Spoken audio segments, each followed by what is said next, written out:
All right, let's get going here. So greetings to everybody. Welcome. Thanks to all of you for being here. Thanks to the Andrea Mitchell Center for the Study of Democracy for hosting this event. In particular, Matt Roth, the assistant director who is helping run the show behind the scenes here. Also Jeff Green, the director. So my name is Mike Gadomski. I'm a graduate fellow at the Mitchell Center. I'm also a PhD candidate in philosophy here at Penn. I'm really excited to have just such a fantastic and knowledgeable group of people here to whom I'll give proper introductions momentarily to talk about such a pressing and important issue, which is, of course, immigration. So it is sometimes said, or might have been said in the past, that the United States is a nation of immigrants, that being a welcoming melting pot is a deep part of who we are as a country. Of course, the truth is much more complicated than that, both historically and presently. Immigration is a perennially controversial, divisive issue. And these days, talk of crisis at the border is commonplace, although there's much disagreement on just what the crisis is, how it came to be, and what the solution might be. What we do know is that hundreds of people die trying to get into this country every year. We know that thousands more die at borders, trying to cross borders all around the world. We know that a great many of those that don't die face impossible and inhuman conditions. The previous administration in particular was unafraid to lay bare what we are willing to do to keep people out of this country, separating children from their parents, detaining people in squalid conditions for unspecified periods of time, generally subjecting people to arbitrary power at every step of the way. But that administration didn't invent border cruelty, and it's important to remember that so many of these measures predate the Trump era. Indeed, one of our main goals today is to come to a deeper understanding of what is happening in this moment at the border and how we got here. A separate question is what can be done about it? And one response of particular interest to us in this conversation is the call for open borders. It's a powerful and in many ways persuasive rallying cry and a potential project, but it's not always clear what is meant by it, how it might come about, or why exactly it would be a good thing. And this is the second main topic I hope to engage today. And I'm really excited to have here with me three people who have not only thought so much and been engaged in questions about borders and immigration more generally, but those who have also really given hard thought to this question of open borders. So let me just go ahead and introduce them now. So we have SUZY Lee, who's an assistant professor of human development and director of the human rights program at the State University of New York at Binghampton. She's on the editorial board of the journal Catalyst. And over the last couple of years, she's written really a series of fantastic articles on immigration and open borders.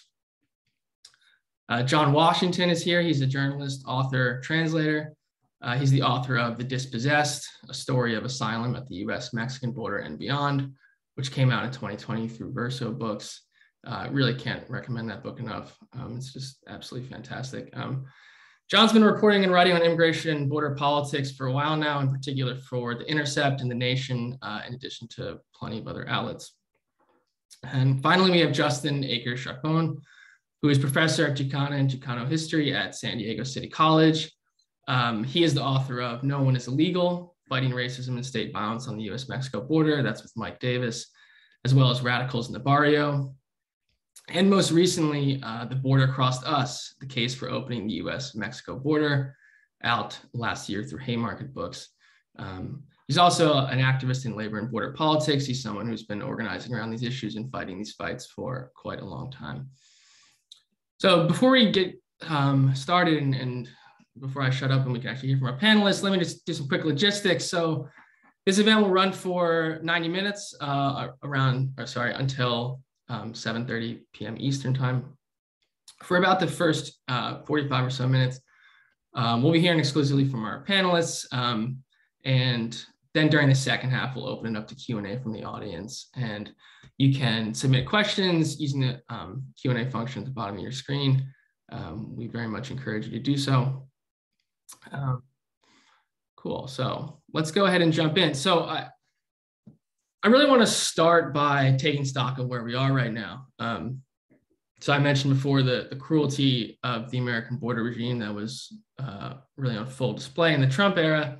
And of course, he's no longer the president and the issue is still with us.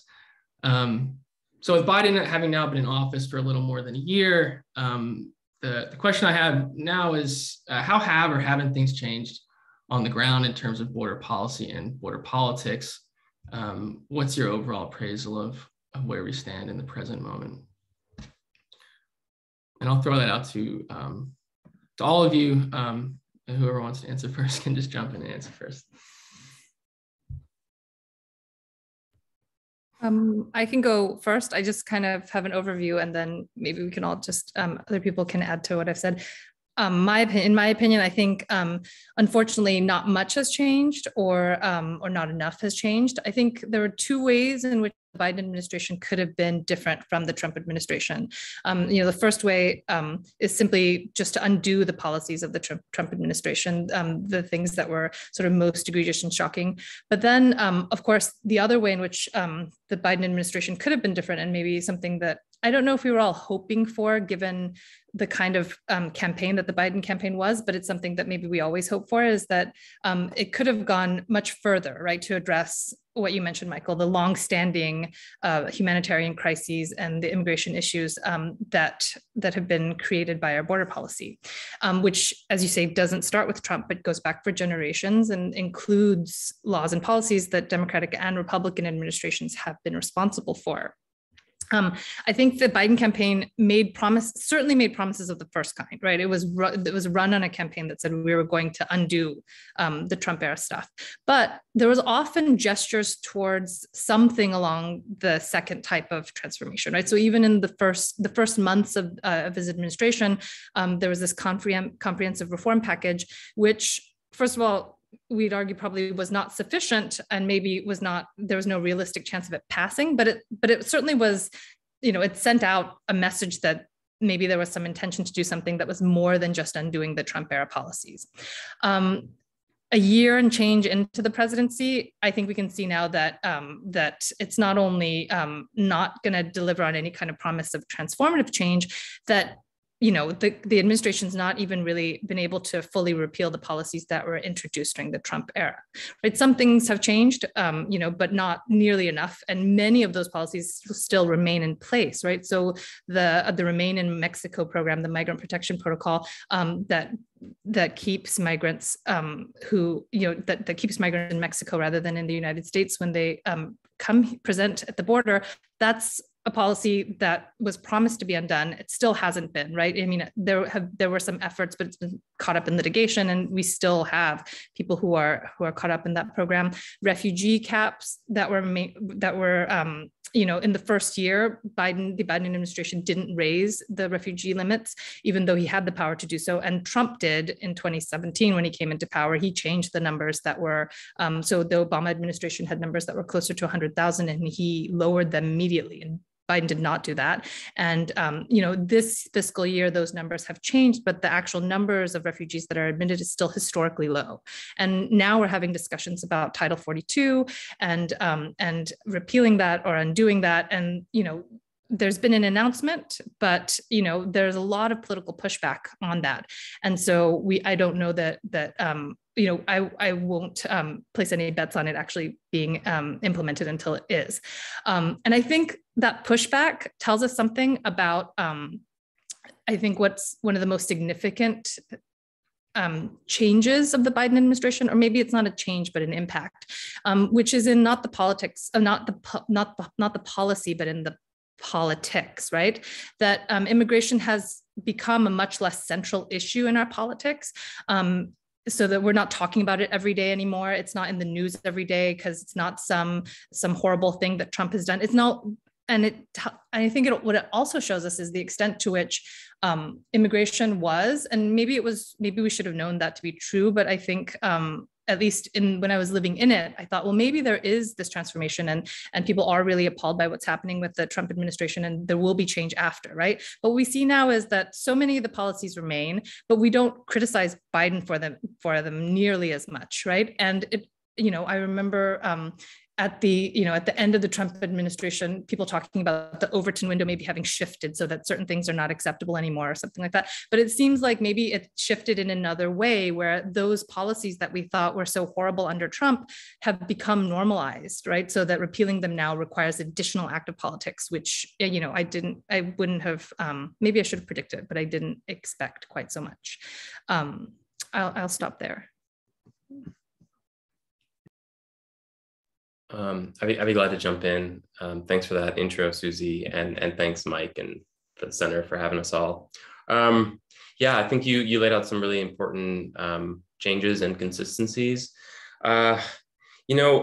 There's so much to go into, and there are so many changes, and immigration policy is so complex that there have been so many tweaks, and it's really difficult, even as someone who their job is to keep track of this, is to actually stay on top of it.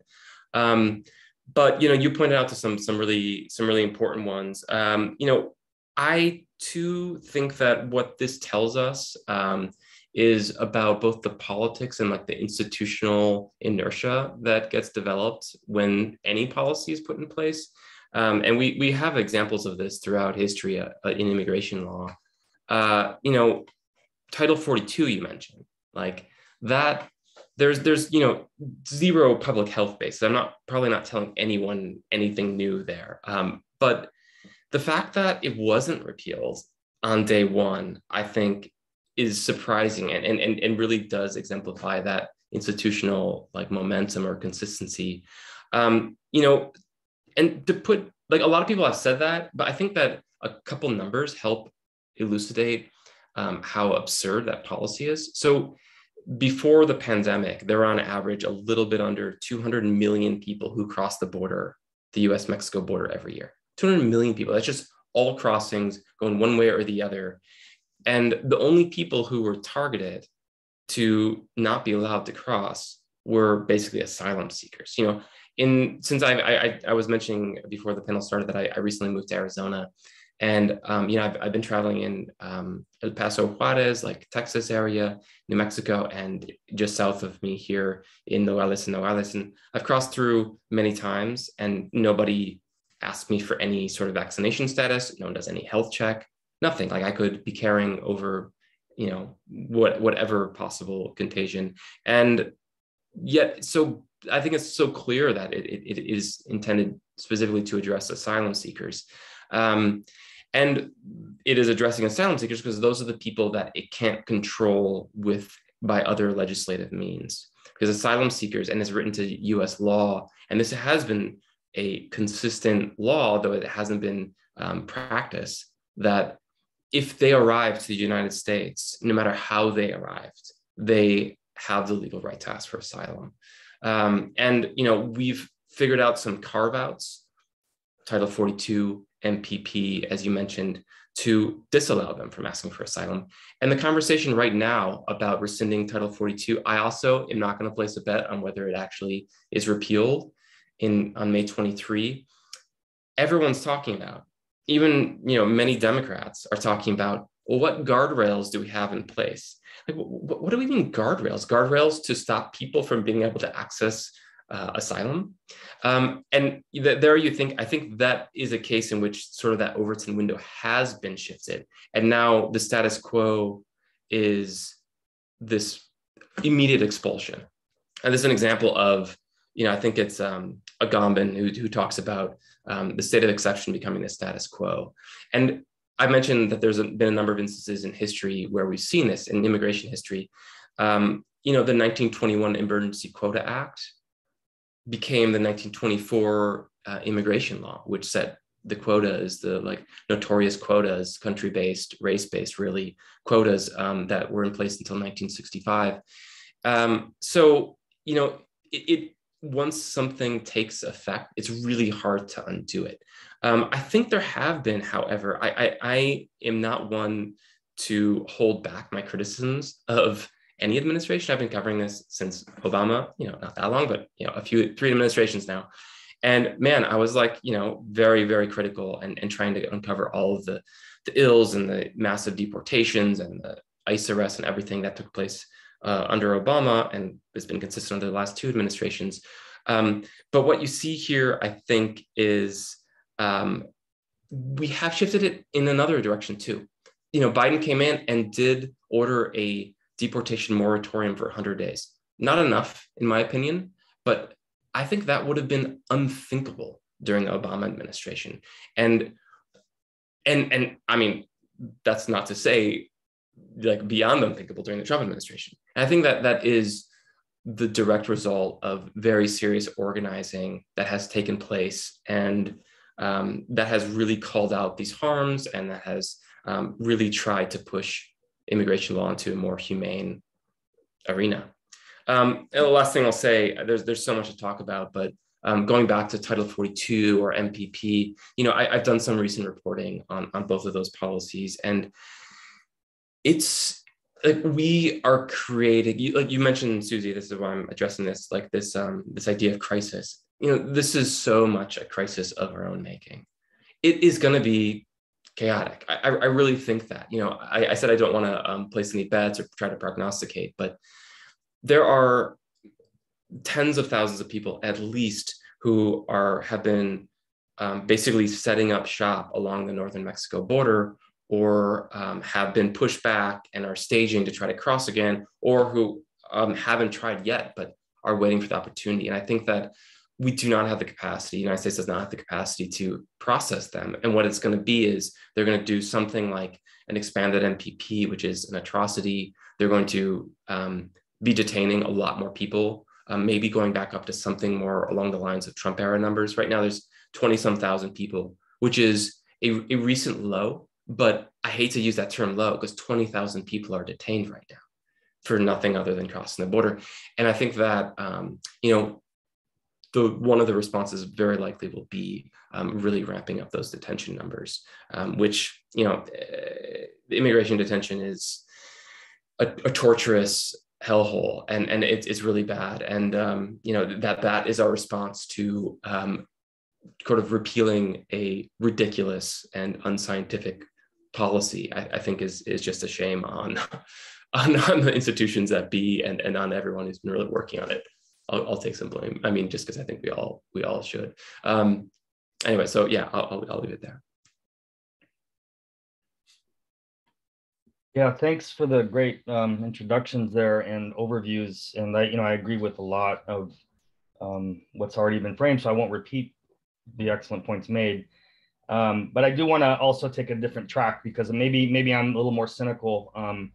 After so many years of seeing this cycle, what I would call a bait and switch cycle, in which the Democrats during electoral sort of electoral campaigning will make grandiose promises without much substance, and then once elected, especially reflecting what John talked about, the sort of trajectory of social movements making these demands, and then the Democratic Party partially co-opting these demands into electoral campaigns, and then demonstrating very quickly when they win that they're not intending to actually act on any of these. And so this bait and switch, I think, has played a significant role in demobilizing social movements, and then ultimately empowering the right wing and the far right, giving them essentially a means to then use that as a hammer against the Democrats and campaign then on closing the border or attacking immigrants, etc.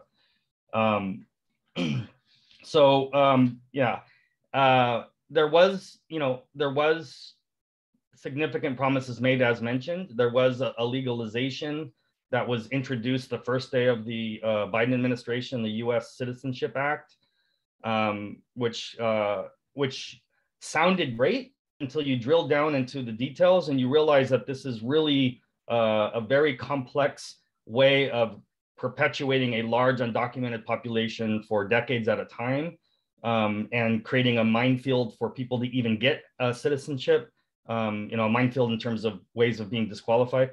we can go through the list, and yeah, and the deportation moratorium, I agree with John. This was a reflection of the fact that this has been a major demand of the immigrant rights movement and immigrant communities to basically halt deportation as a kind of precursor to then having a more discussion about the actual realities of deportation, the impacts it's having, the way it's devastating. It devastates communities, the way it devastates the labor movement. I mean, all of these dimensions to it.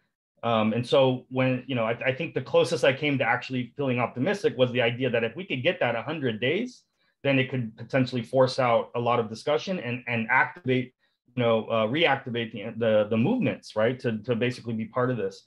But my read on it was that it was never intended to actually happen. A Trump-appointed federal judge blocked it using a technical reason, and the administration quickly backed off. The Biden administration quickly backed off, and immigrant rights activists were quick to point out that the Biden administration had a lot of tools to actually enforce it without even violating the federal order, and the Biden administration did not do that. And I remember sort of riding the wave of optimism with the people around me, the communities, my students, many of whom were immigrants. And then watching how quickly people became deflated when they saw that the administration was not even willing has not been willing to fight for any of these policies and has abdicated them and turn that over politically, turn the issue over politically to the right wing. So I think it's important to sort of then see what the consequences of that have been. So the most realistic or reliable numbers that I've seen around deportation has been something like 1.6 million people deported, since the Biden administration came in. And it's important to also understand, and I agree with my colleagues here, that the tragedy of the Remain in policy, the Remain in Mexico policy, and combined with the Title 42, really it's a deportation regime. How these policies have been devastating. The asylum seeking process was the one last aspect of our immigration system that wasn't punitive and destructive. And when Trump introduced these policies, I remember the Biden administration saying that they wanted to undo. If you go back and read the actual language of the Biden administration's campaign, they were very vague. But this was what a lot of people discerned from that, is we're going to undo these things. And not only did they not get undone, but they actually became institutionalized. And in some ways, that's more dangerous because a lot of what Trump carried out was through executive order or through agencies governed by the executive itself. And so these were a lot of these are really tentative policies. And when the Democrats took control, of the federal government, even by a slim majority, that was a lot of room for pushing back to undo a lot of these policies, and even a pathway to actually pass federal legislation. Again, I don't think this was ever really intended to happen. And if you look at the discourse, over the year following the election, a lot of the major press, would quote Democratic politicians who talked about, how this wasn't really a priority of the administration. And so if you remember, by extension, if you remember, one of the first acts of Kamala Harris was to actually go to Guatemala and do a press conference, a very internationally watched press conference, because people were looking closely at what Biden was going to do. And she said, do not come, do not go. She was speaking to Central American refugees and asylum seekers.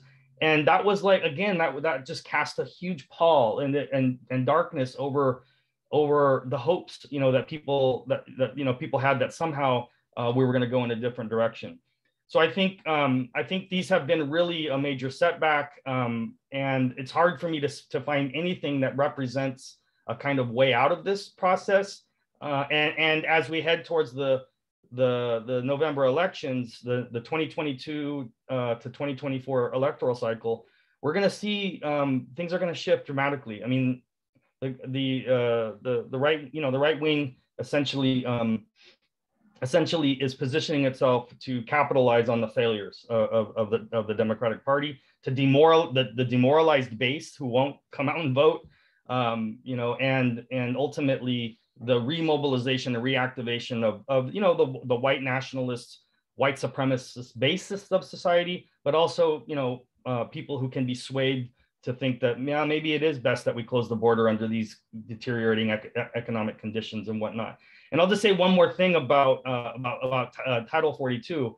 I hope it's lifted, you know, and I also share the skepticism of my colleagues here, but I want to point out, and this kind of gets to the later question about, you know, immigration policy under capitalism. But just yesterday, the Financial Times ran an article sort of analyzing and evaluating, you know, what's at play right now with Title 42. And it's a very interesting article because it shows that really the debate around whether to lift it is really within the Democratic Party. It's not sort of a broader political debate. And within the Democratic Party, you know, Biden has said this, and the administration has said, hey, look, we need more labor in this country. We're still experiencing the effects of, you know, he doesn't use this term, but the Great Resignation, the grinding out of a lot of people out of the workforce because of the perpetuation of low wages and whatnot. And so his argument is that we need to lift it so that we can procure more labor. And he says that directly.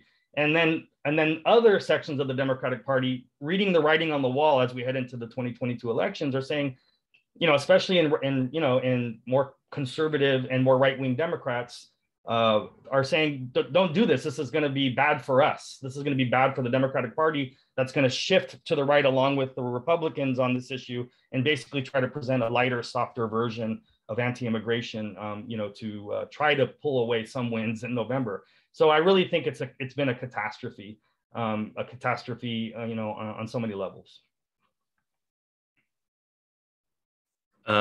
Justin, thanks for that hard truth. And yeah, I think if I didn't sound cynical enough, I didn't represent myself well. I mean nothing rosy about my take on the Biden administration. And I say that not just to justify my own stance, but I want to mention one thing is like I mentioned, I've been doing a lot of reporting about MPP and Title 42. Those are, you know, just talking with people who are on the northern Mexico border and what their conditions are in. And I think it's about as bad as I've ever seen it.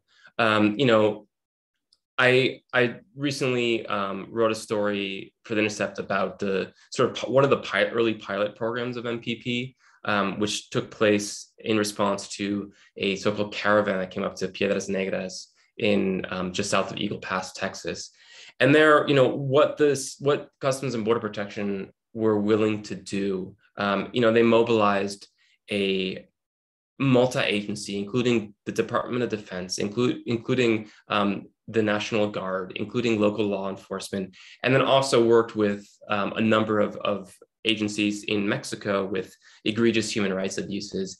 And they did all that to just try to stop people from being able to ask for asylum. And that is sort of the same approach that we're still seeing now. And when I'm on the northern Mexico border, people have been waiting for a long time. They're in squalid camps or in like impromptu shelters. They are scattered throughout some of the larger cities, and have become very clear targets for a number of the like paramilitary groups to kidnap them, to extort them, and I include in that paramilitary groups the Mexican police. So, you know, it is really, really dire. And that is why I think what I was saying before, that there is going to be a rather quick attempt to get into the United States, because conditions have gotten so raw and so bad in northern Mexico at our own doing that people are going to try to escape them. And of course, this is like, you know, maybe you could call them like multiply displaced people. They've displaced from Central America or different parts of Africa, and they've sort of like resettled temporarily in different parts of Mexico. And now again, they're facing violence in the place that they're living and needing to try to cross the border to get there. And the fact that our response is, well, how is this going to reflect on our base for the midterms is really, really, man, I can't think of an adjective strong enough here. It's really, really depressing, and I think is just exemplifies the state we're in.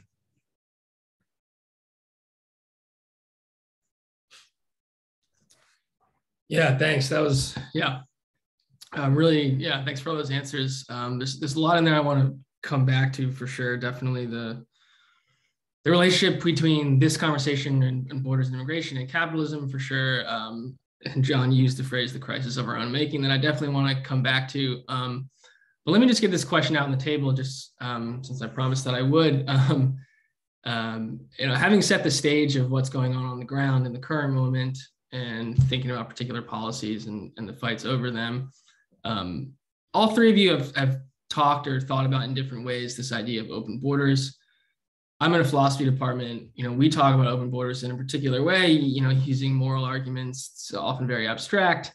I love all your work because you just know a lot more than what's actually happening. But you've come at this from a point of view that's much more concrete and practical. So I just wanted to ask you how you think about the project of open borders, how you think about the argument for it, as a response to our current situation. In mainstream politics, it's a total non-starter, and yet there are seemingly very good arguments for it. So I wanted to hear from each of you just how you think about that project.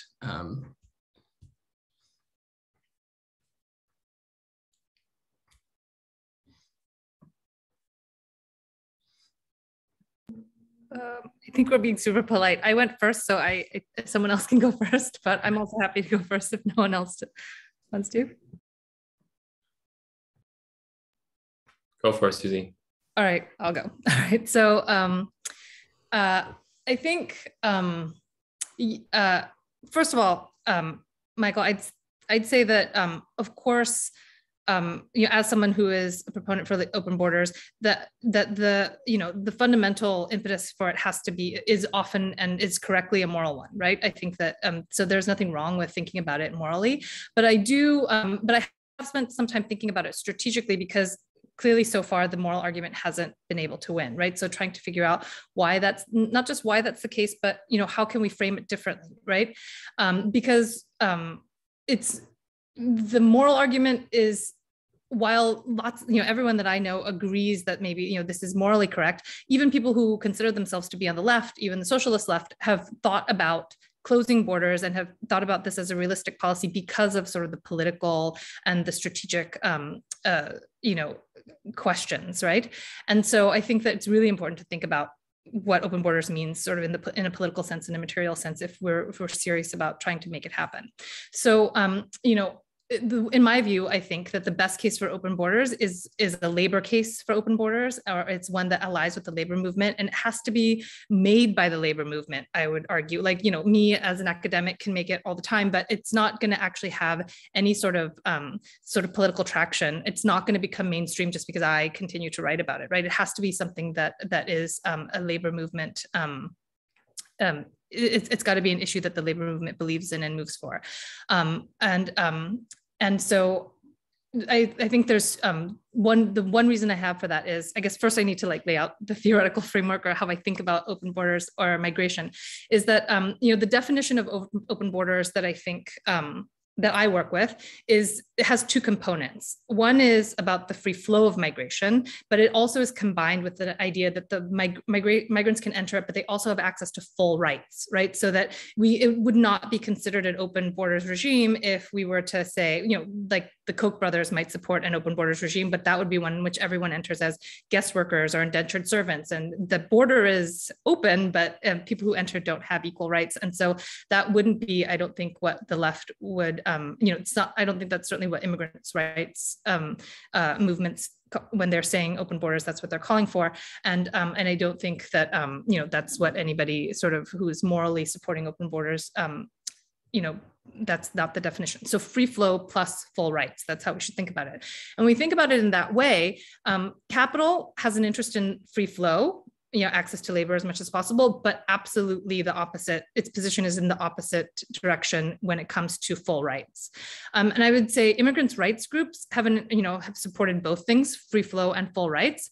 But because it's a movement that defends people who are defined as outsiders in our society, right? And at best, a minority group in our society, it's going to be really difficult to get the kind of political power and the momentum to win meaningful rights, right? It's a minority rights issue, right? So you're going to have to convince a majority who are not going to be, who aren't directly related and maybe have been told by the political discourse that actually to the extent they are affected by immigration, it's going to be negative, that it's going to be a hard sell. So I don't think that, that's one of the reasons why I say immigrants' rights movements can't be sort of, they're necessary and they have to be part of it, but that labor has to be a meaningful and important partner in that. And I say that because it's the only group that has an interest in and also potentially the power to win open borders, right? And laborers, I think, Justin's written about this too, as I have, but, labor has an interest in open borders because if you think sort of in the short term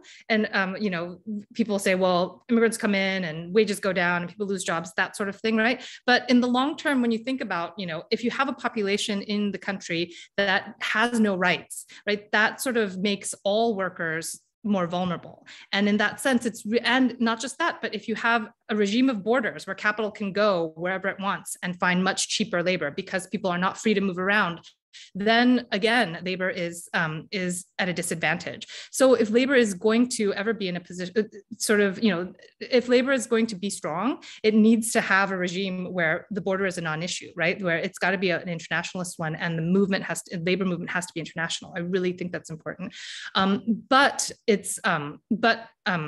that's the interest issue, and then power. I think that, I'm Marxist, so I think that there's really only one constituency in our society that has the power to resist capital, which, as I said, has this interest in kind of creating an immigration regime that limits the rights of immigrants. And that has to be labor. So I think that that's, why it has to be a labor one. Of course, it has to be a labor case for open borders. Of course, the problem with this is, one, as I've said, many people in the working class have been told that their interests are actually against open borders, right? That their immediate interests will be harmed by immigrants entering the country. And so, how do we convince people who have been told something else and might even, and are also living under really, conditions of precarity and have a lot to sort of lose, that this is not the case, right? That there's this long-term goal that we're working for, and that in the long term it will benefit them, right? How do we make that case and win? But then also, right now labor is so weak, right? It doesn't really have the power to win anything, right? So how do we? So those are like the two, like in both ways, in interest and in power, it's too weak, and its position isn't where it needs to be to win. So we're just in so having both said that the labor case for open borders is really the only case that we can make and is the best case, we're also in an awful position. I know this panel discussion has turned out to be so depressing in so many ways, but I would say that we're also in a depressing position here, where if labor labor needs to move to make open borders happen, and that labor benefits most when we have open borders, that it's also not in a position to fight for it in any short term, right? And maybe that sort of tells us, Justin says he was cynical about the Biden administration anyway. I think all of us were to some degree, but we also are talking about immigration policy, so we have to think about winning the state, and we have to think about the parties and who, and if the Democrats win, maybe there's a chance to change those laws to implement different policies. So we're forced to kind of think in electoral terms, but in electoral terms, I don't think anything can happen in 2 years, in 4 years, right? The kind of power that we need to build to really make this change is probably one that will take a while to build.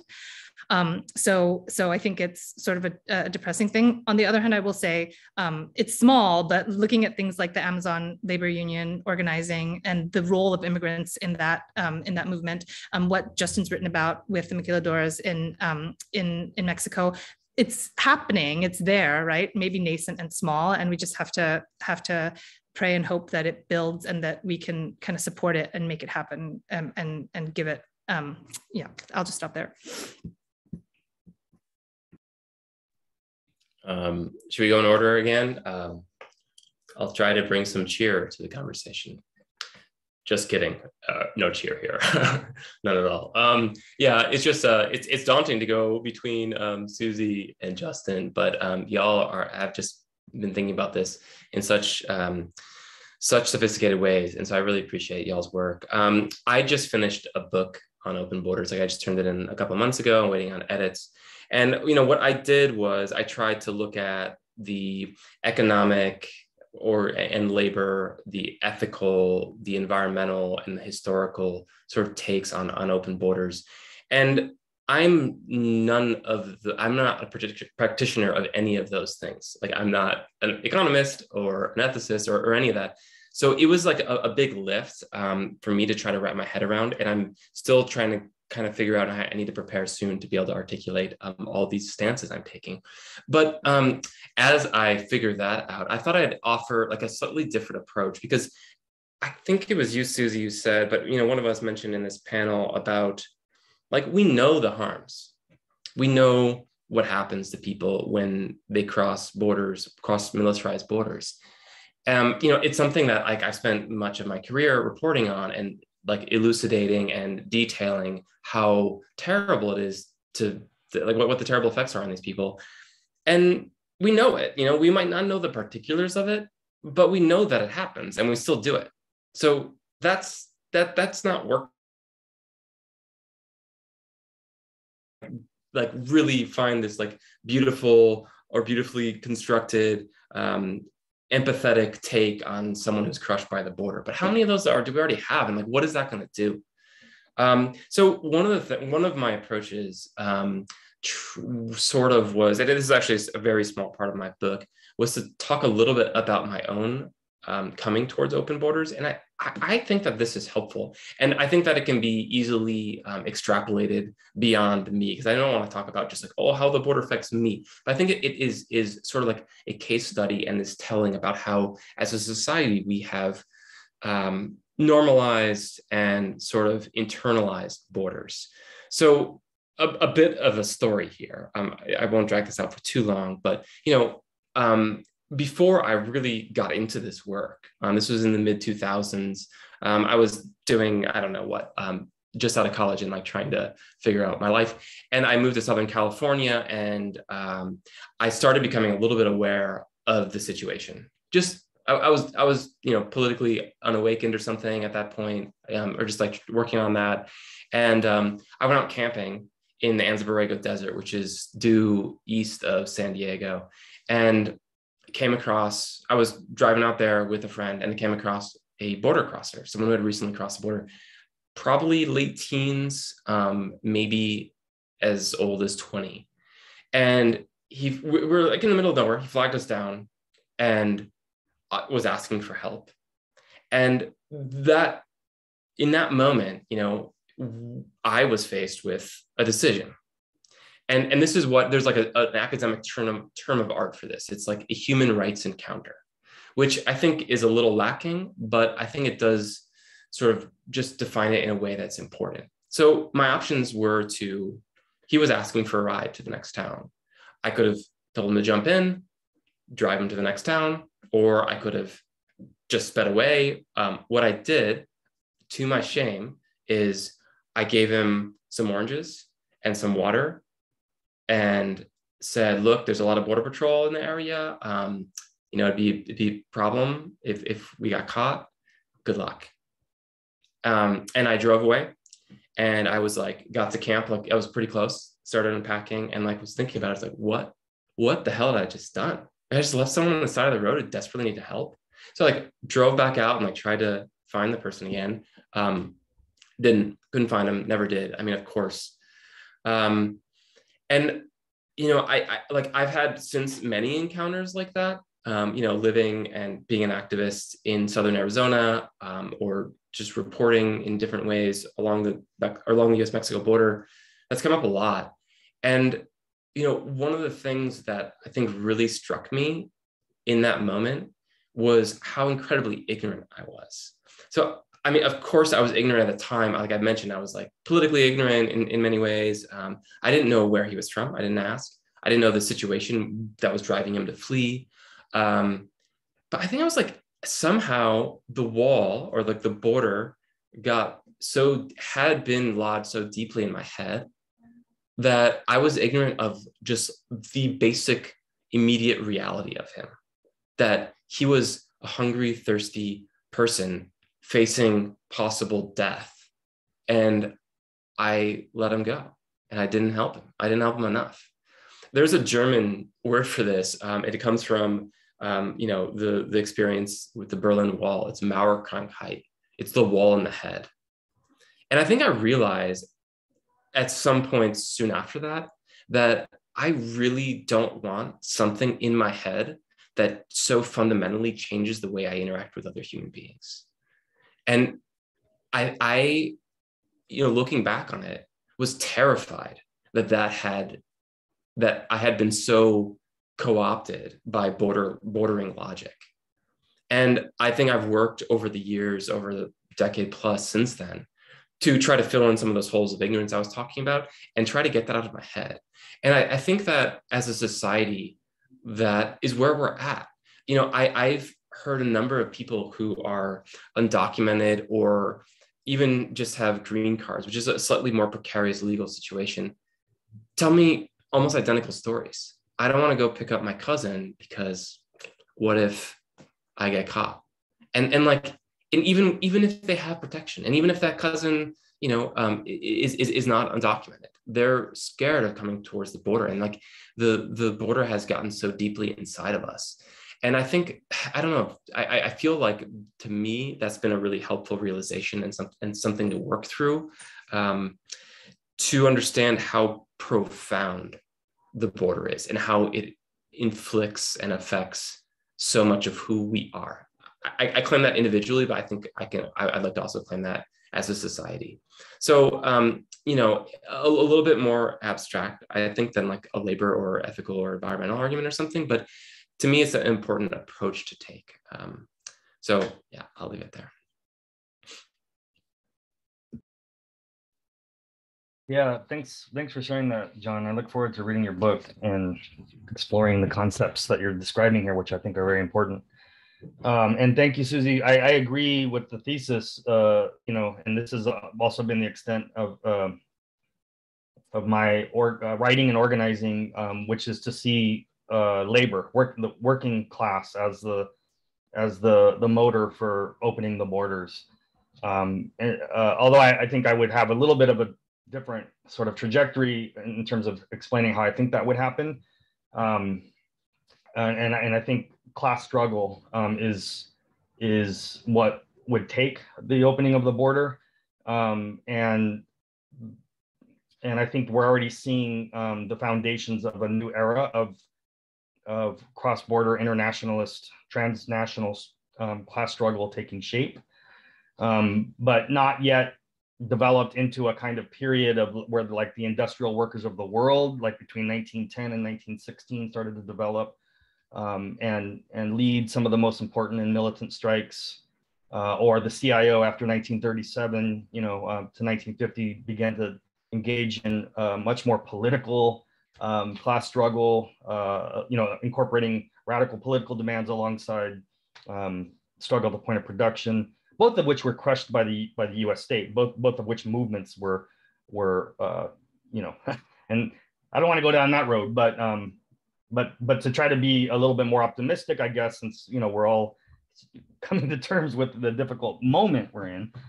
I think one way that I would look at it is that since especially the early 90s, we've seen a change, a sort of change in various ways of the capitalist system, the US-centric capitalist system, towards opening borders, for the export of capital through free trade agreements, through the beginnings of the criminalization, not beginnings, but the intensification of the criminalization of displaced workers who are forced to migrate or seek refuge. So, I kind of see, like, since the early 90s, we've seen this transition towards this sort of dual character of the way capital is accumulated, in U.S. capitalism. So both the criminalization and therefore the higher rate of exploitation of workers in the U.S. who are undocumented and kept undocumented, So it isn't just that people are undocumented at a moment, but people are undocumented over a whole lifetime, and and their labor is exploited, because of the vulnerabilities that being undocumented imposes. But with free trade agreements, which are really just capital export agreements, because they don't allow all things to move across the border, really just money and commerce. This is to essentially extend the economy into Mexico, into Central America, into the Caribbean, especially, so that they become to some degree extensions of the U.S. Economy, for the sole purpose of being able to, for the main purpose of being able to exploit labor inside the countries of workers there, inside the workers' own countries. And so this requires political arrangements that, ensure that, governments and regimes over there are compliant with keeping labor flexible and keeping capital accumulation flowing. But I would also argue that in the United States, that the U.S. state, if we understand that under capitalism to be the sort of bureaucratic processes that develop and implement policy, and the two political parties that sort of share power in that process, I would say that the road to reform has been closed, because capital now depends on free trade agreements, and it depends on the exploitation, especially in the U.S., in a nation and where it's been losing out in the sort of capitalist competition internationally for some time now. And I don't want to say that the U.S. is on its way out as a capitalist nation by any means, but to say that capital accumulation has changed in this way. And so that would lead me to shift to a couple different examples of how we actually see workers responding and reflecting to, on the one hand, inside the United States, despite a long and checkered and negative history in the labor movement, big shifts towards supporting legalization for undocumented workers, big shifts towards integration and supporting and uniting around the inclusion of undocumented workers, usually, I would argue, by the actions of undocumented workers themselves, pushing labor to recognize that they are a part of the class, that they are eager and willing to build labor unions where they've been in decline. But I would also argue that internationally, we've seen this transnationalization of capital, where you have workers on both sides of the border, either working directly in the same firms in different countries, or working for investment, working through sort of investment clusters that ultimately align them under the same bosses, and in some cases working on the same assembly line. So if you buy a car in the US, the odds are the parts were produced in Tijuana or somewhere along the border, and other parts of the components of the car produced somewhere else. You could also buy a car that was wholly produced in Mexico but sold here, right? So there's all these interconnectedness in terms of how capitalism has integrated.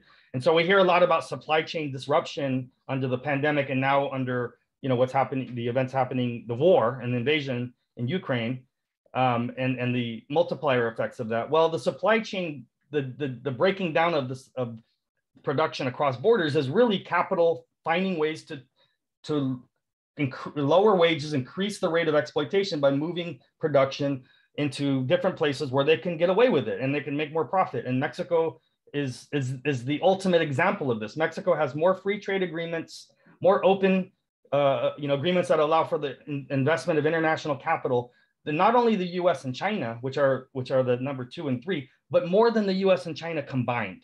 That's how open Mexico is.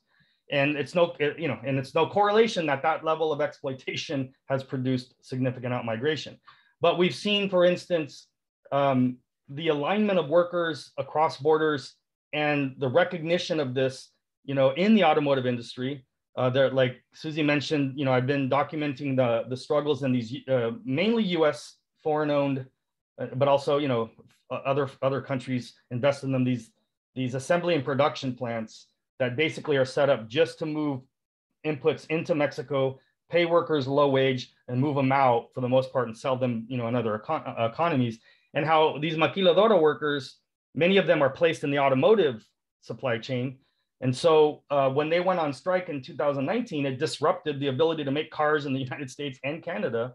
And in 2019, when GM when UAW auto workers went on strike at GM, workers in Mexico were actually organizing independent unions in the GM plants, especially at one of the largest in North America in Guanajuato. And they called on the United Auto Workers to support them also going on strike at the same time across the border, because one of the things that GM was doing was threatening to move automotive production to Mexico. And so they said, if we stand together, we will refuse to support that, and we'll put common demands. There's many more examples. I'll give one more. The Amazon, like Suzy mentioned, the Amazon victory at Staten Island is incredibly important. It's going to be, it's a significant turning point. Where I live in San Diego, they just built an Amazon fulfillment center near the border with Tijuana, a I imagine, if not hundreds of $million, if not billions of dollars, hundreds of millions of dollars, several thousand workers. They built an identical one right on the southern side of the border in Tijuana. The same exact facility, for the most part, a little bit smaller, doing the same exact thing. They pay the workers in Tijuana $1 an hour to do the same work that 2 miles north, they pay them $16 an hour to do. So when we talk about the function of the border, and this is a great example, right, of dividing workers 2 miles apart and paying them differentials. Not only that, but the workers at both facilities are mostly Mexican workers. So the workers that can cross work at the one in San Diego, and the workers that can't, will work in Tijuana.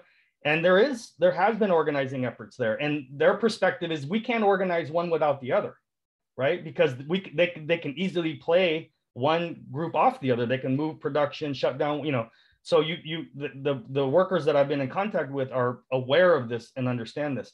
And there's a lot of examples of where there's alignments taking place across industries where workers are beginning to draw these conclusions. And I'll just finish with a couple points.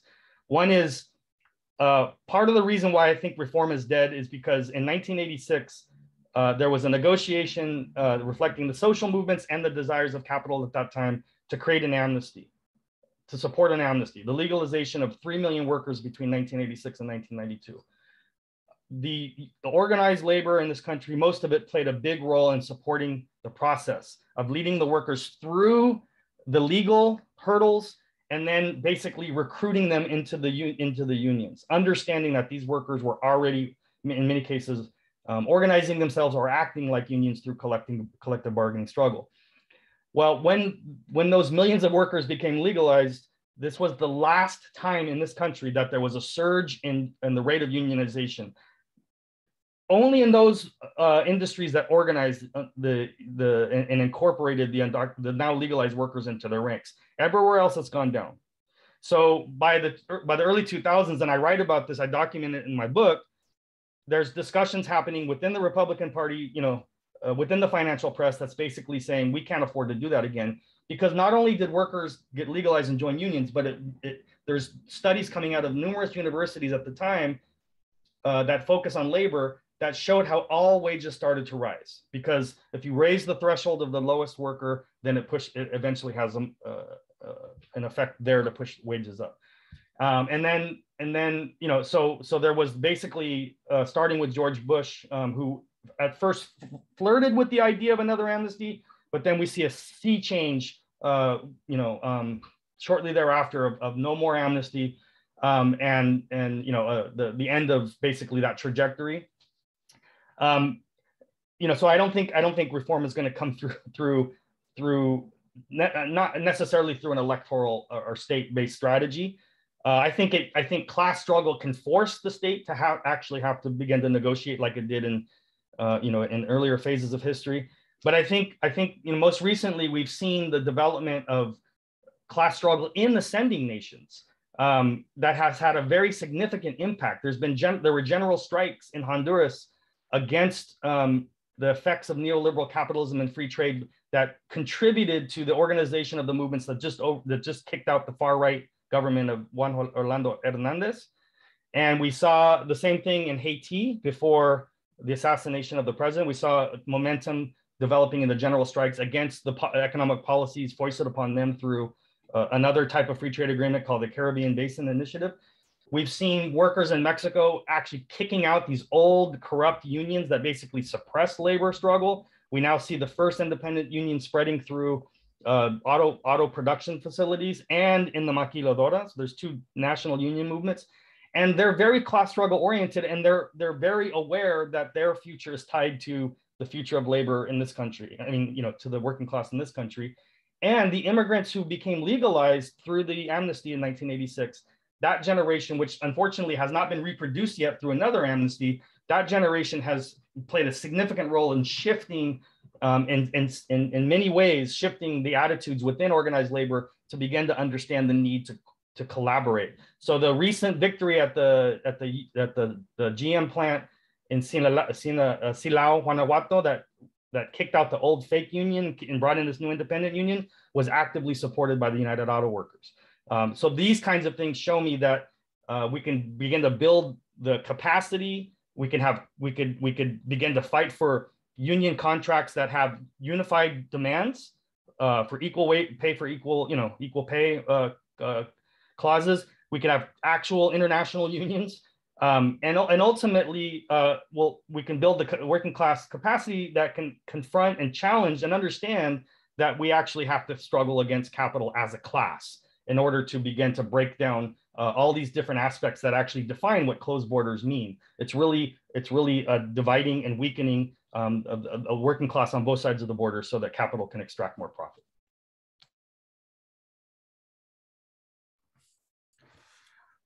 Yeah, thanks to all three of you.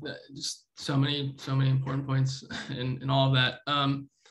Let me jump to the Q&A now. We have about 25 minutes left. Just as a reminder to everybody who's out there, sadly we can't see your faces, but to please raise questions in the Q&A for our panelists. So we have one from anonymous attendee, which says, how do the panelists think of the issue of open borders and full rights in relation to linguistic minorities? What stakeholders, in addition to labor, would have an interest and power to intervene? Universities, question mark.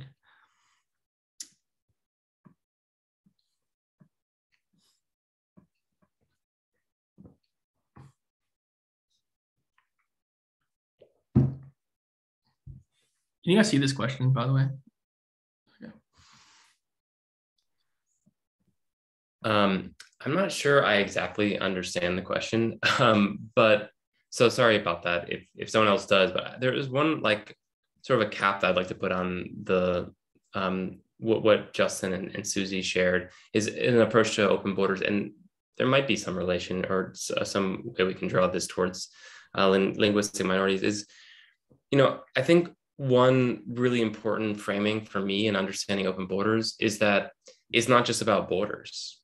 And that's like the majority of what both Suzy and Justin talked about is, you know, if you just pull down the border walls, we're still going to have this raging inequality regime. We're still going to have this incredible class exploitation, this, you know, runaway late capitalism and the compounding climate crisis. So that those major structural issues must be part of any open borders conversation.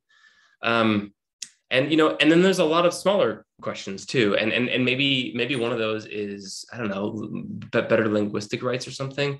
From my perspective on like linguistic minorities is something that you see often in detention is that people who don't speak Spanish or maybe French, like have a much lower asylum grant rate, spend longer in detention, often go to solitary in detention longer and are more frequently deported. You know, that's something that is seems like it could be an easy fix, but no one that I see has any interest in fixing it. Universities, maybe that would be great, but I don't know exactly in what capacity that would happen.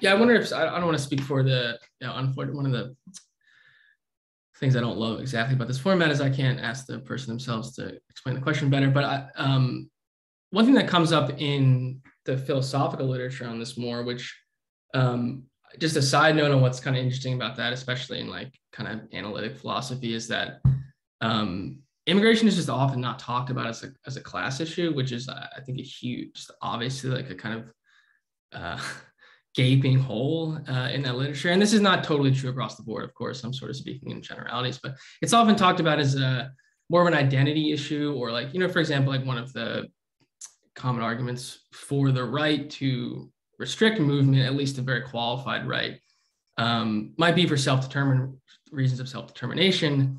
A group of people get to have a say in how things are run. One of the things that they might get to have a say in is who gets to come into their community. And this is the connection to the question. I apologize to the asker of the question if this is not tracking what they were thinking, but I guess one worry, one worry is that certain, this is more in the abstract, I guess, but I guess one worry is that certain minorities, perhaps linguistic minorities, might have like a sort of self-determination based interest that might be sort of overridden by free movement of people, for example. So I wonder if that's maybe what the question is getting at. Yeah, I'm not sure, but I did want to make the interesting side note that one thing I appreciate about all of your work that has come up in this conversation is reframing the issue as a class issue and as a transnational class issue, which just seems important to me. Michael, so on the question of self-determination, I think it is a valid, I've heard that many times and I've grappled with it myself. I think for me, I don't know if there is philosophically an answer, or if there is sort of, if we think about it legally or, abstractly, but I think concretely you have to ask the question, which is that like in a country like the United States, how many people really get to participate in democracy, right? How many people really get a say? Like, what self-determination are we protecting here by maintaining the border, right? And the truth is, it's that we don't make our policy anyway, right? Capital mostly gets a say. There's lots of research that's shown that the interests of a very tiny minority the policy reflects those preferences and interests of that very tiny minority. And then everyone else may have all sorts of preferences, and none of that ever gets reflected in our policy, right? And so if that's the case, then, I think the goal should be like, if we're really concerned about self-determination, then the goal should be to make a more robust democracy, right? And again, the path to a more robust democracy, I believe, goes through labor, right? Goes through class struggle. And that if that is the case, then to make labor strong, there needs to be, we need to get rid of one of the ways in which labor is weakened, which is the maintenance of borders and the exploitation that Justin described and so well just a minute ago. Yeah, self-determination is something I've grappled with as well. It sounds innocent or innocuous or something, but I think like one of my initial reactions is that like we have a lot of self-determination. I'm thinking at an individual level in this nation. Of course, not everyone, but I think generally, I think what we need more of is communal action.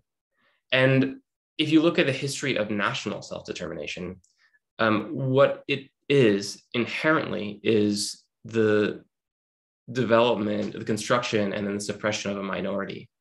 So what fundamentally part of a nation state is this idea of a national identity, which is necessary exclusionary. So I think that there's so much to talk about there, and like the philosopher in the room could probably tackle that one better. But I think that it's sort of a false premise. To be self-determinative is to strip self-determination away from the minority. And that sounds like a bad project to me.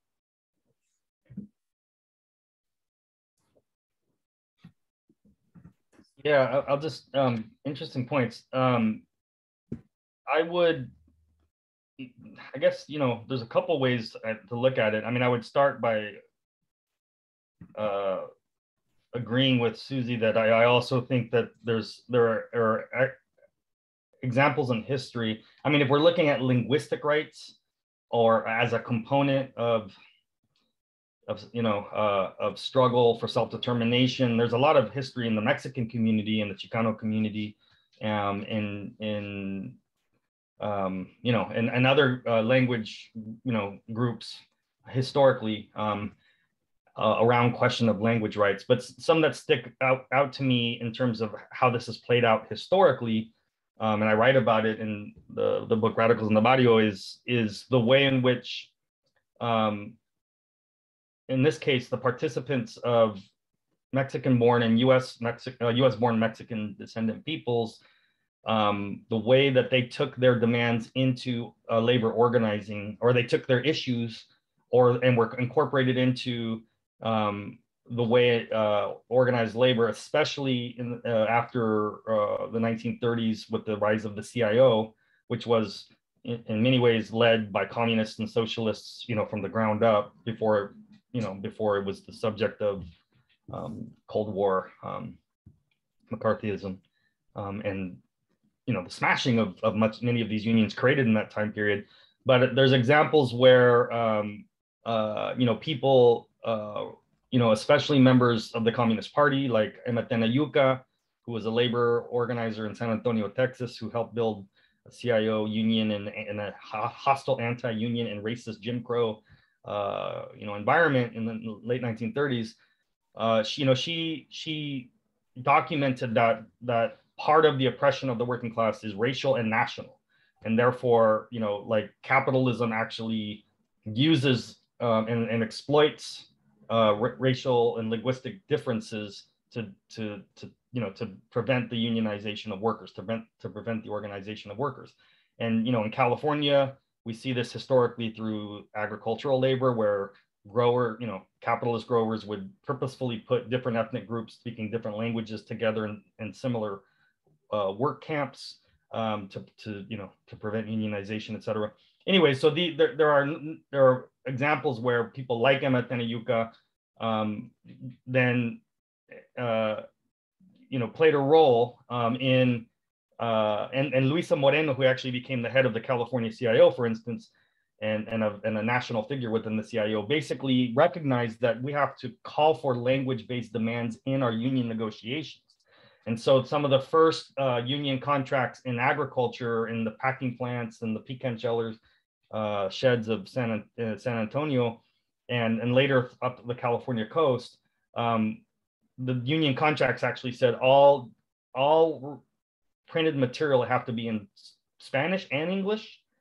All union contracts have to be, so they began to incorporate language rights, and so, it's historical, but I think it shows, again, where our power lies and how we incorporate an analysis of the working class, especially in a society like the US, where racism is very fundamental to the organization of capitalism, how we incorporate these demands into the class struggle itself. And then the other point I'll make real quickly is that, I think for some people for a long time, but for many on the left, the political left in this country who analyze these, try to analyze these questions, especially through, a critical lens, the black-led, sort of rebellions of 2020, the Black Lives Matter movement, which actually, goes back in various forms long before that,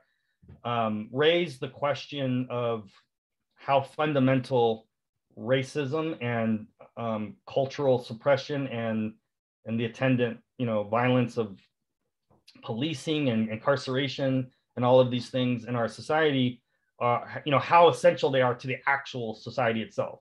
So can you actually reform policing? Can you dismantle the border? Can you actually change these fundamental pillars of our society without abolishing them, without actually understanding that they're so integrated into the system that you actually have to abolish them, right? Which is a kind of radical and revolutionary. I mean, it can be abstract, but in practice, it's a confrontation with the state, right? The abolition of slavery took, a war, and took, generations of people struggling in different capacities. And then Native American-led struggles, Standing Rock, where I live, it doesn't make national attention, but the Kumeyaay, the indigenous people of this land, have been blocking border construction. The Tohono de O'odham in Arizona have been blocking border wall construction. They see this as a threat to their very existence because their lands extend, across the border, and nobody, the state doesn't care about dividing indigenous people or taking their land, et cetera. So again, the question of abolition, I think, is raised here about whether or not, we can, how possible it is it to reform these institutions and the outcomes of how class rule is established here, by trying, by thinking that, it could go in reverse, but, through either through lobbying or electoralism or even to the extent of trying to run, progressive candidates or even third-party candidates, to actually try to confront a system that is so gilded and sclerotic and structured, in this direction. So I'll just put that out there. Thanks for that. Yeah. Another question from Jeff Green. I'll read it. I'll read this one aloud too.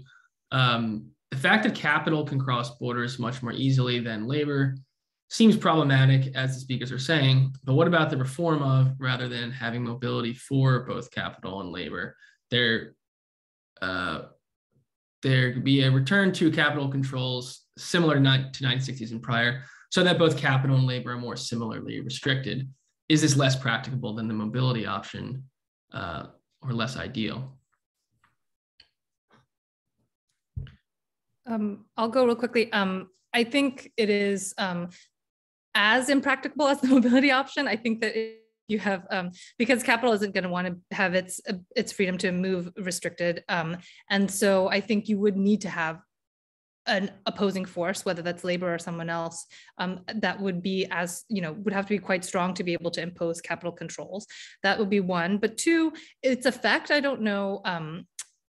So I think about countries that do have capital controls, right? If you think about China, right, you don't see that as a place where labor is particularly strong, right? So, and the thing is that if you think structurally, if you impose capital controls, but the border still exists, and at the same time you have, and so for example, like, when I write about the US, what I think about is that you could have, as all of the human rights abuses that we see at the southern border, they're all in the name of trying to prevent this flow. They're trying to stop this group of people that's coming. But meanwhile, there is this demand to enter the United States, right? And so what ends up happening is that inevitably people will get in, right? It's impossible to make a border that can't be crossed, right? And so then you will inevitably end up with an undocumented population who are going to have fewer rights again, and then all of the things that happen internally that undermine labor is going to still happen, right? So that even if you don't have to worry about capital leaving, so you don't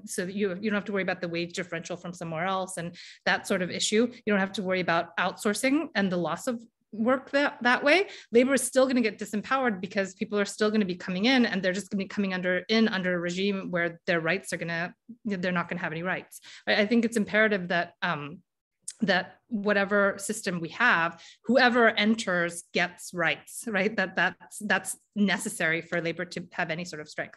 And then if labor becomes weak, then it will no longer have the power to maintain the capital controls, and then we're back to square one, right? So I actually don't think that capital controls will be as effective as open borders.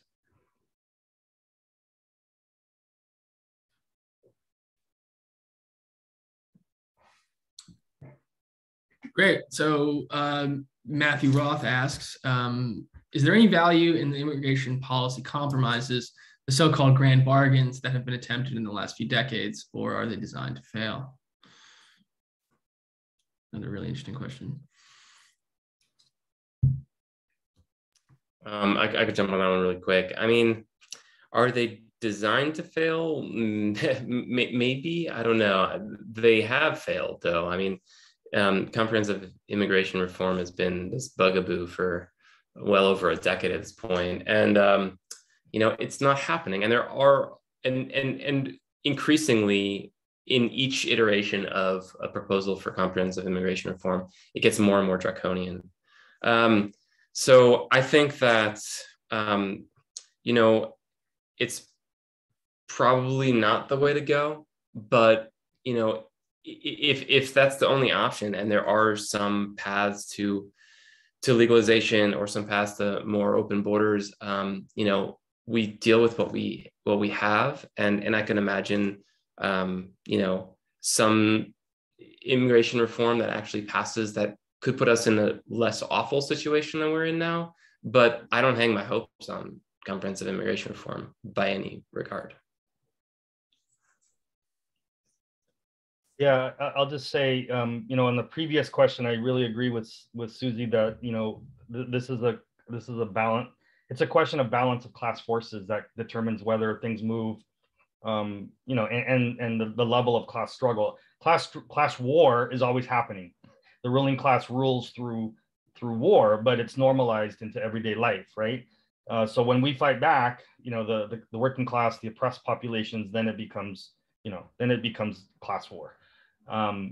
But yeah, so the level of organization of the working class, which was much stronger in this country in 1960, right?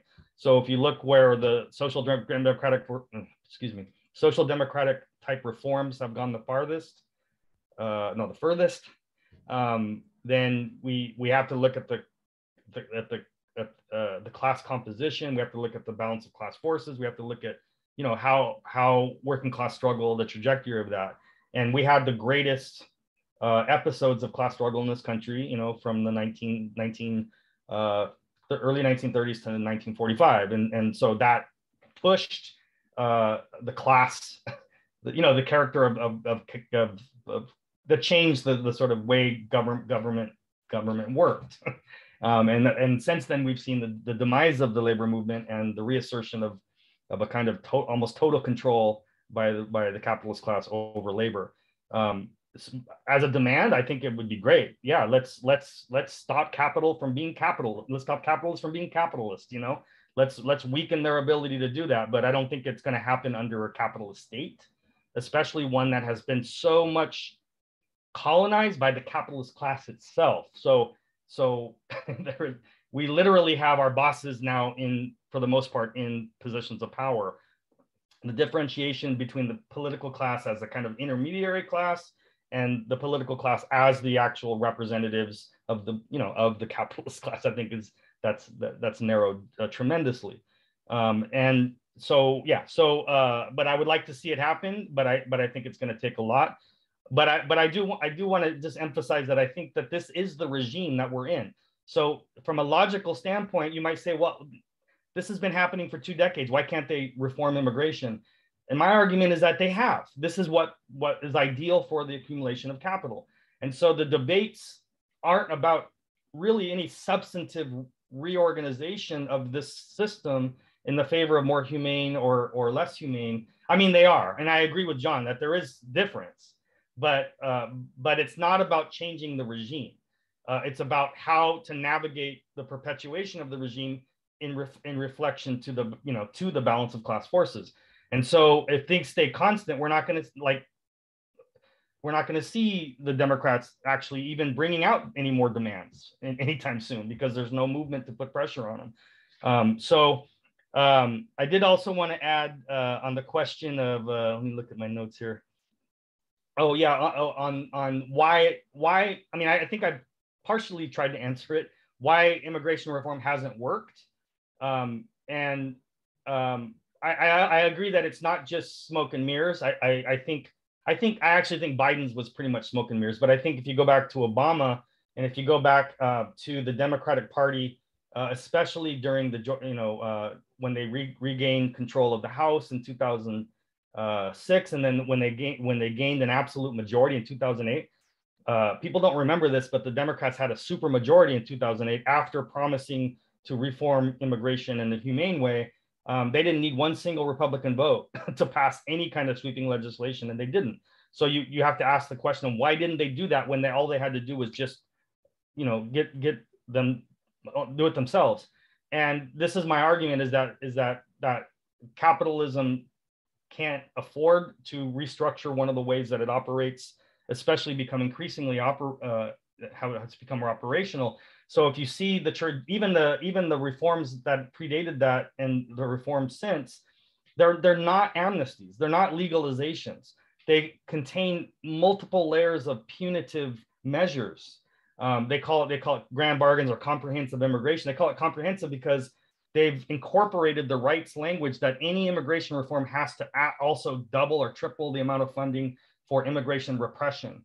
And then the legalization side is actually a kind of neo-bracero or neo-contract labor side that, and all of them, because I've studied all of them, I've read the text, and it's like, it's glaring, but it's not actually talked about in popular discourse in politics in terms of what is actually embedded in these policies. So they all contain like 8, 10, 15-year waits, during which point you have to work, during which point if you get fired, you could lose access to your path to citizenship. They're really just amalgamations of what the pro-immigrant labor side of the capitalist class wants, controlled labor. And that's really the limits of the debate. Do we continue to repress labor, or do we have some kind of more steady stream of bringing in labor under control that can be beneficial to capital? So that's why I'm very cynical about possibilities at this point without some major significant change in the course of organized labor or new sort of manifestations of class struggle outside of organized labor. Because remember, the overwhelming majority of workers in this country are not in labor unions, and so that's part of the reason why we have such a right-wing political establishment.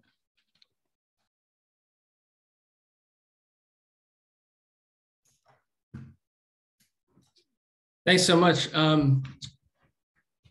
Yes, we're just about out of time here.